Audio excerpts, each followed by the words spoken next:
Last time on Hasta, Alaska, I was forced to make a 10,000 mile visa run back to my home island of Jersey in the UK to ask for permission to finish this project.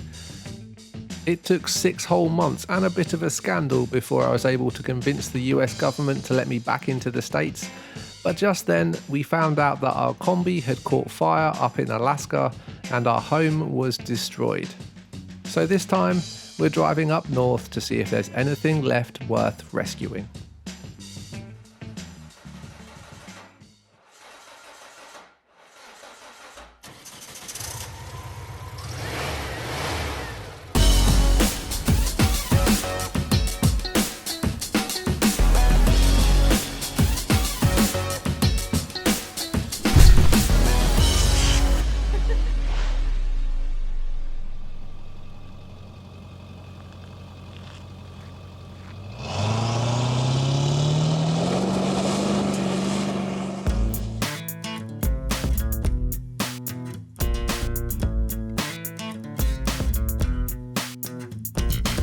Having already driven the Alaska Highway once whilst bringing our Kombi up here, we can personally vouch for how long this road is.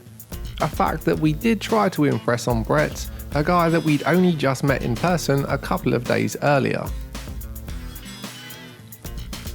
Over winter, Brett had flown from his home in the Bay Area of California down to the Rancho workshop near LA and collected our new transmission for the Kombi. Now, incredibly, he was driving us north at a record-breaking speed with our new custom transmission firmly attached to the roof.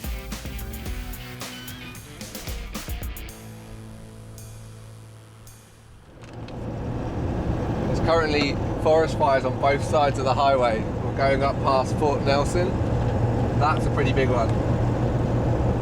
We heard about this a few towns back. Hopefully there's a way through. Look at the size of this fire. You see that smoke? You see that smoke. Look at this. That's big. It's right overhead. Thick black smoke. Just over there, right over the other side of those trees. You can smell it. Wow. Let's get out of here. Luckily for us, we had just made it past these fires by a few hours before the highway was closed behind us.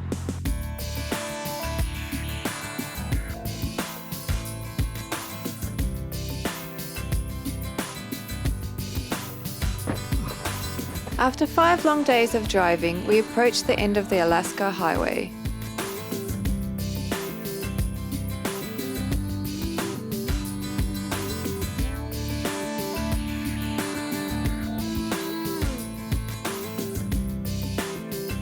Made it this far. We are at Haines Junction.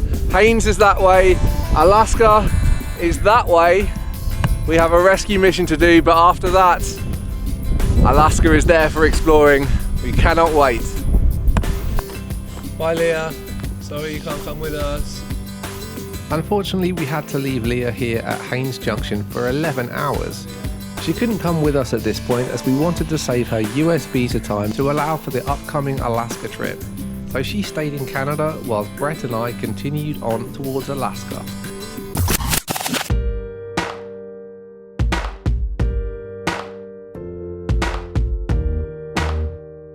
The closer we got to Haines, the bigger the knot was that grew in my stomach. As we followed the Clark family out to where they used to live, I got ready to see the Kombi for the first time in 10 months. Only this time, it was going to be very different.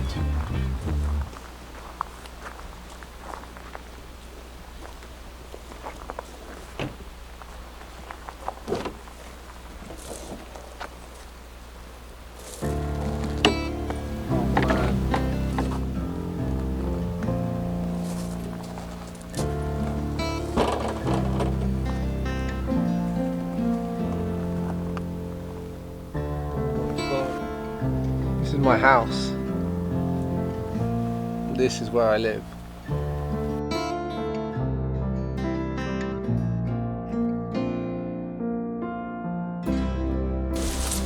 Sad. Really sad.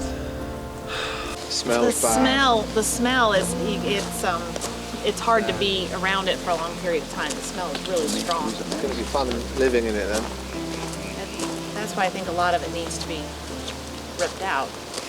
And that's when the girls grabbed an old cell phone that we had in the van, and they started snapping pictures. And so when I opened the doors, the fire started to reignite. The seat was covered in embers, and it looked like the fire had just choked itself out and was starving for air. So when I opened the doors, it started to reignite, and put it out with a fire extinguisher, and then had to just start ripping the interior apart to dig down to the source of the fire to make sure that nothing under the seat was still catching. So The neighbor lady thought that somebody was in there cooking dinner. She said she heard the doors rattling, thought she heard pots and pans, and saw some smoke.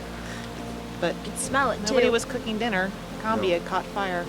Yeah, I've got to say though, Chad, seriously, thank you for putting the fire out. Like, We just wish it never happened. no, I know, but like if you hadn't been here and to go and come out and put it out, there wouldn't be a Kombi left for me to fix up. So, Fix the trip, yeah. you know, I'm just really grateful for everything you've done for me over winter. And Well, it's got miles left in it. It's just going to take some work to get them out. yeah, that's the thing with this Kombi. It's always taking work. It's it's an attention-seeking Volkswagen.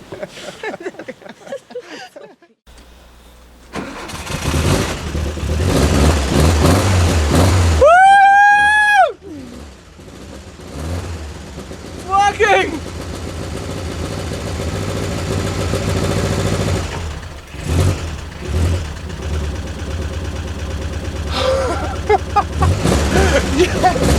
It's working. That's great. That's one less thing we have to do. See, Capito wants to live. He wants to be back on the road.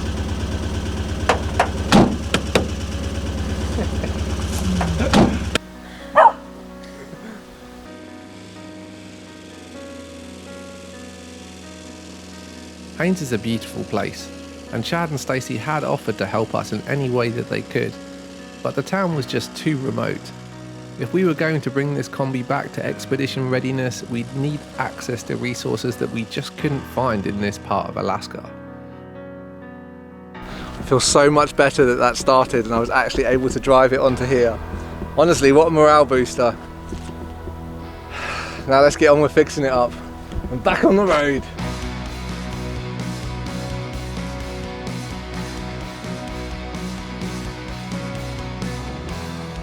So the plan was to get the Kombi back to the nearest large town, which was Whitehorse in the Yukon Territory.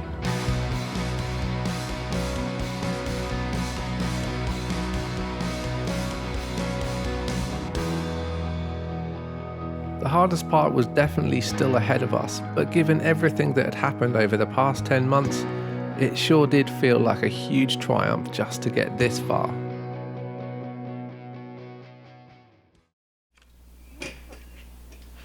We were fortunate enough to locate a VW specialist mechanic called John's Auto, which was just south of Whitehorse.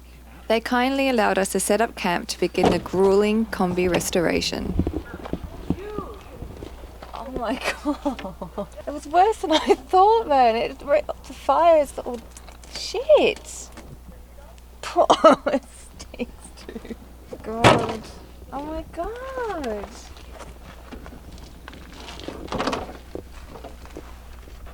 Shit, Ben, this is going to be a big job. Yeah, you think? Shit. Oh, Lord. Shit, Ben, this is going to take forever to clean. Everything in this Kombi has just been destroyed. Like, everything inside of it has either melted or it's got smoke damage. It's a lot worse than I thought. Yeah, it's not just that we've got to do a lot of cleaning and the bed's completely destroyed and the solar system and everything's ruined. Everything, like all the cooking gear and everything, is going to need to be replaced. Like, this is more of an undertaking than we were expecting. Still not exactly sure why this fire started. The battery is clearly burnt up and this was the source of the fire. We're not sure whether it's because the battery froze over winter and charged from the solar panel. There was something in the design which stopped the battery from being overcharged, but whether that component failed or the battery itself had a short, or even if a rodent got in and chewed through the wires and created a short, we're not sure what happened. All we know is this is the result. Pretty devastating, really. This battery worked for 2 years and has been absolutely brilliant and has helped us work off-grid and, you know, produce all of these YouTube videos from some awesome locations. But in the end, I don't know, this is what's happened. It's not so bad. A little bit of soap, scrubbing, some wax polish. Good as new. I've got what's left of you. What's left of you is all wrong. This car crash wreck of you. You're all in pieces, but they're all mine. Fragments of darkness creeping. My temperature's eyes burn your skin. I'm infiltrating your system. What will I find? The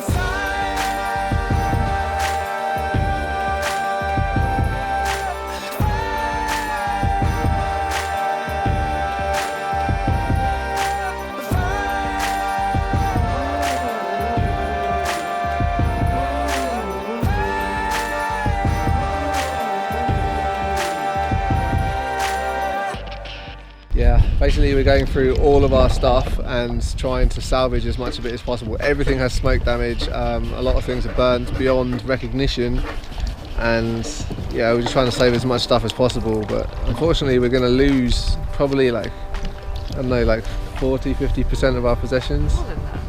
That's all we have left out of. It's nothing. Yeah, okay, maybe more than that. It doesn't come off then. We have to take it off because it smells so bad. It's disgusting. The stench is, I don't think we're ever going to get the smell out, to be honest. When we say we've got to clean everything, we mean it. We've literally got to take absolutely everything out, repaint it all, re-varnish it all, just to lock the smell in, clean it as best that we can. I mean, even the headliner I'm having to rip out. It's unbelievable. Smoke damage is unbelievable.